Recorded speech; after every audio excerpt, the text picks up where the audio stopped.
Everyone can hear us, sorry. Okay. Lost everyone. Yes, no. No worries, Give me Anita. one Would you like me to? Okay, so yeah, so I think kind of the crux of what I wanted to talk to you about, and I'm very curious of your perspective on, is, you know, it's very important to know your rights, to know legal protections, and then also to know that sometimes ICE disrespects those rights. So what do we do in those situations? And I'm curious what you think are kind of the most effective strategies, you know, if you find out ICE is coming to your community shortly, and also say someone you know is detained and you're told legally you can't do anything, what would you do in that situation? So, hello everyone. My name is Sherry. I'm an organizer at DRUM. It stands for Desis, Rising Up and Moving. I organize the working class folks in Richmond Hill. So folks from Guyana, Trinidad. Our member consists of South Asian and Indo-Caribbean folks. I, as someone who was formerly undocumented for 27 years, and also in Trump 1, I've had my brother who was picked up, criminalized, picked up and detained by the first Trump administration. So I quickly was thrown into organizing in order to organize to get my brother's release. So as Amenta said, you know, it is our responsibility as community members to protect each other, because right now we see that is all we can do in this moment, because our rights are being violated, are being taken away. And we know before, you know, we had all these things of like, if ICE comes to your door, having a warrant. Mm-hmm. I will say that there have been organizations who has been tracking ICE raids for over 10 years and have not seen a legit legal warrant. So just know that, you know, that a lot of the times when we talk about trainings, we talk about warrants, but we have never seen it. Wow. And silence is golden in this case, and that's for any law enforcement, not just ICE, because anything you say, and when I say silence, like Amenta said, silence is golden. Even if you are stopped and they tell you, oh my God, I love your scarf, where did you get it, or your shirt, I have the right to remain silent. 3 things that you want to always keep in mind. Am I being detained? I have the right to remain silent, and I do not consent to search. Those are the things that we know are the main things that we say to protect and keep ourselves safe. We have been seeing in our communities that even folks that are being like in their homes, we've had cases where their doors have been broken into. Like ICE have literally knocked down their doors and have detained them. So we want to be mindful of how do we continue to organize our community, our neighbors, our friends, our workplace, our fellow members in the temples or churches or masjids. How do we build that relationship to protect one another? So some of our bases in Brooklyn, we have 6 different bases across NYC. We have 2 in Brooklyn, 1 in the Bronx, and 3 in Queens. One of our bases in Brooklyn, what we have with the street vendors who are outside all the time and is always looking, they have whistles. That if there's ICE, presence of ICE in the community, they're able to blow the whistles, and people, other street vendors are able to alert other street vendors, and they're able to also alert people in the community to stay inside, get to a safe area. Those are some of the things that we've done and we've seen that has been successful. Wow, that's a great example.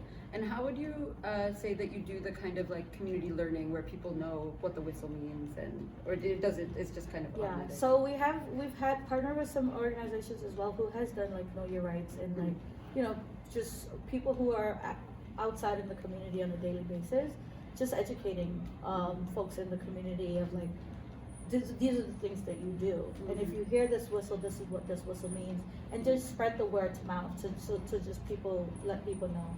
Got it. That those are like ICE's presence. Got it. And say you were to be told, like maybe by a lawyer, for example, like there's nothing more we can do. Have you found that there are ways to kind of organize a community even when you're told like there's no more we can do here? Say someone's detained, or I don't know if you have experience with that. Yeah, I mean, it's tough. Yeah. In these current conditions, this current immigration climate, is very tough. We know that in the past, as I said, my brother was someone who was detained, and because of successful organizing people power, he was released within 6 months. Okay. And we've had moments where lawyers were like, there was nothing that could be done. Yeah. But because of organizing, he was released and he was home with us within the 6 months period. But right now, what we're seeing, the way that people are being violated, it's something that we've never seen before. And that's why it's very important to rely on community, on your neighbors, on your friends, on anybody and everyone. So an example that I could share is that one of our member had they live within the area, had about 15 ICE agents that showed up at their door. But because of the relationship that he had built with his landlord and his neighbor on the top floor, when he heard the knock on the door, he was able to call his landlord and was like, hey, can you check my door? Who can you see who's at my door? And they were able to say, do not come out as ICE. And they were able to, him and his entire family was able to remain safe because of that relationship that he has built. So those are some of the things that it's very, very important, that this is not the time to be like, I'm not gonna talk to my neighbor because I didn't like what they say last week. This is the time that it's important to rely on one another. Got it. That kind of feeds into my next question, which was, I guess, what advice would you give someone if they were to find out that ICE was at their door unexpectedly? Yeah, so that kind of like one of the examples. Yeah. We've had cases as well in the past where, people have like, check your surroundings. Something that's very important is that you don't like if you know your cousin, your sister, your friend is coming over, have them text you when they're outside. Don't rely on the doorbell, the knock. Your door, when you come in, your door should always be closed. Don't just be lax and just like walk in and just be like, it is what it is. You should always, these are steps that is so important that you take to protect yourself, your loved ones in the home. And if there is ICE at the door, we've had, like I started out saying, we've had cases where ICE agents have waited outside someone's home for about 4 to 5 hours. And we've had folks in the community, our members who are not impacted, who has brought food to the family, who has showed up, who has checked to make sure they're still there, and just communicate with the person that is in the home, like, are you safe? Are you okay? Don't come out, they're still here. Just that form of communication is very important to have as well. That's really, that makes a lot of sense. Would you say that people's behaviors or actions should change depending on the setting, like work versus school versus home? Yeah, so definitely. Yeah. Some of the things that, as we know that I said before, having the Know Your Rights training is it's not, even though that we have these rights and we invoke these rights, we know that our rights are being violated. So even in the workplace, schools, we've seen multiple videos of teachers taking action when ICE is at the school door or a student is being detained, right? It's because how are you building these relationships? How are you talking to your teacher? How are you sharing? And I'm not saying that you have to be like, hey, I'm impacted, or share your status to say. It's just a form of being, just forming basic relationship of knowing who's around you, right? So, for example, if you're at work, talking to we know that sanctuary spaces are no longer in NYC, but how do you create your own sanctuary space? Right? So how do you talk to your employer? Can you have a private sign on this door because of the risk of me being detained? Because let's be clear and let's be real, it's not just about status anymore. It's not an immigrant issue. We're all impacted, and with this new administration, one way or another, we are all impacted, right? Our Social Security, our SNAP benefits, our essential programs are being targeted, right? We know that people who are green card holders, who, we have a saying, come the right way or not. That is tactics or language that they're using to divide us. And it's not about you versus me or us versus them anymore, because this is Trump's way of making America white again. And we need to know that if it's the Latinos community they're targeting, who's to say that our Caribbean community is not next? Or it will just continue to be a cycle. So the divide, we need to no longer give into that rhetoric and the immigrant versus immigrant, the us versus them, but how do we build that relationship with one another to keep our community safe? Mm. So with that, again, talking to your neighbors, talking to your business, your grocery store owners, hey, what do you think we can do if ICE is around? Like, you have customers who could be a target. Mm. That's all it is. It's a simple conversation, and how do you create sanctuary spaces? Mm. The simple, for example, having a private with a area with a door that has a lock, Mm. right? Mm. It's creating a sanctuary space to keep someone safe. Right. We've talked to business owners about, if you have a back entrance, Mm. how do you clear that back entrance so that if ICE is coming through the front door, how can that person get out safely and quickly Right. to protect themselves, Right. right? I mean, to talk about family separation, we've seen that, but even U.S. citizen children are being targeted and being deported with their parents, Mm. right? So it's very, very important that we continue to build relationships and build community with one another Mm. to protect ourselves. The other part to schools is that get someone who is not impacted. If you know you walk, there's a school here on 108th Street, you know you have to walk from 111. If ICE calls and they're at 110th Street, what happens to you? Mm. What happens to your child?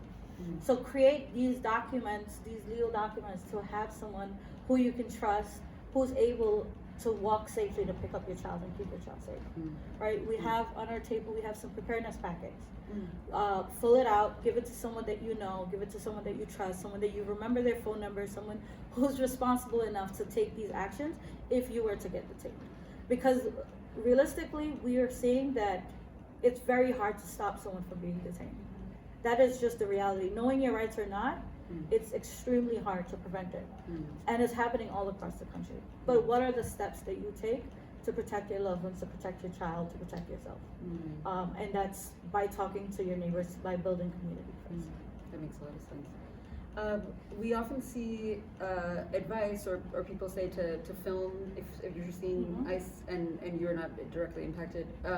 What do you think that's a good idea, and what do you think is a good use of that footage? I think it is a good idea. It is very good. Like I meant to mention again, it's no point in spreading fear. Mm. So we've had a member in Jackson Heights who was part of a group chat. It was like ICE is down the block, and they were cooking and ended up burning half the kitchen down. And it turned out that it wasn't ICE, right? Right. So it is very important that we don't spread fear.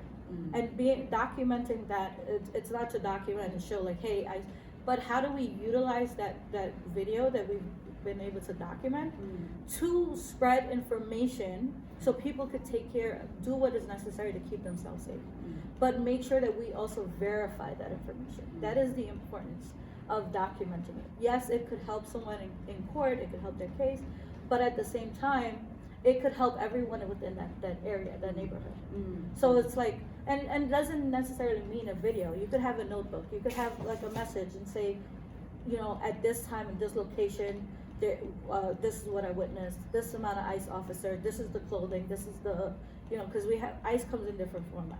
HSI, CBP, like multiple different uniform or logos that they have. Yeah. So it's important to also mention that.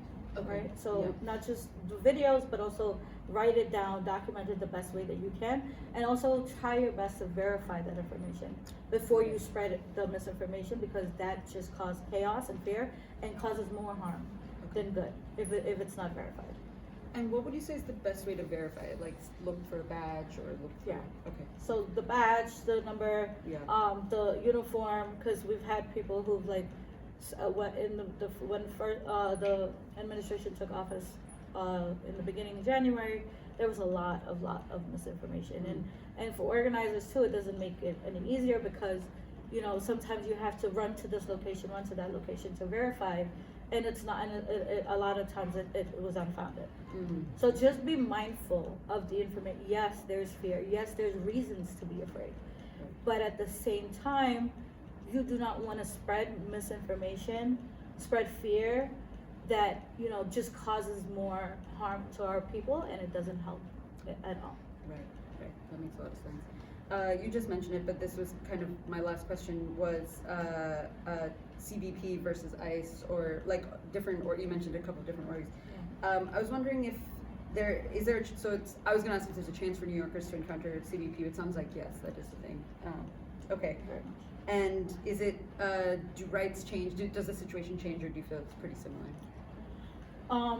You mean if CBP or, yeah, I Versus think ICE, it's all It's all it's one. all very scary right Yeah, now. It's all, there is no one that's better, no one that's less. I think Right. from what we're seeing, that's out there, cases that we've seen that people are no longer going through due process. We've seen people who have picked up and detained from going to court session to then dropped off at the border within less than 48 hours. So it is very, very bad and scary out there. So community. It's the you know, we've been trying to build out ICE Watch network within Richmond Hill for quite some time now. And Ishwar, you know, we've had these conversations, but it's to a point. It's like, how do we do it? Not like we did before. In the first Trump administration, we launched Hate Free Zone, where we had a space where folks could come together. We've done multiple Know Your Rights training, self-defense training, and things of that sort. But now, even with that, it's you know, it's like it still doesn't take away from what is happening or help alleviate some of what's happening. Right. So things like, how do you talk to folks, to people in your block, to be able to watch over that block that are not at risk, that can say, and I'm not saying, don't get me wrong, I'm not saying like you need to go put your body on the line, Right. but like, how do you know, if someone is saying, hey, there's ICE right now at this person's house, like who, you could contact that person and they could go outside and verify, hey, actually this is ICE, don't come out. Right. We've seen videos where people have had the bullhorn and it's like, ICE is present in the neighborhood, do not lock your doors, do not come out. And they've been successful. They've been very successful. So those are the things that we need to do, and talking to our neighbors and talking to our community to be able to protect ourselves and each other. Right, that makes a lot of sense. So I guess if we're talking about like specific actions and tools, things like a WhatsApp group or like a group of your neighbors and things like that, and having the whistles you mentioned, those seem like the most practical and effective tools, would you say? Yes, Yes. definitely. Okay, that makes a lot of sense. Something we talk about in other, like in union organizing, we'll often say like, you know, leave and make a plan to talk to 2 of your coworkers, and that sounds like kind of what you're saying too. Yeah. Talk to 2 of your neighbors at the end of this, or you know, whatever. I mean, obviously that is, Yeah. obviously that's happening already, very much so. But I guess if I'm just thinking from the perspective of someone who wants to do more, maybe that would be the best approach. Definitely. We've been having this conversation for quite some while now. Yeah. And there's multiple organizations that you could get plugged into. Yeah. You know, to be able to plug into community and be able to do more in our community, right? I have my card over there if you're interested in having more of these conversations and find out more what you can do in terms of like ICE Watch and community safety and building out a defense within the Richmond Hill area or the Caribbean community. I'm happy to talk more about it. Just feel free to reach out. Thank you. I wanted to leave some time if anyone had questions or just wanted to say anything while Sherry is here.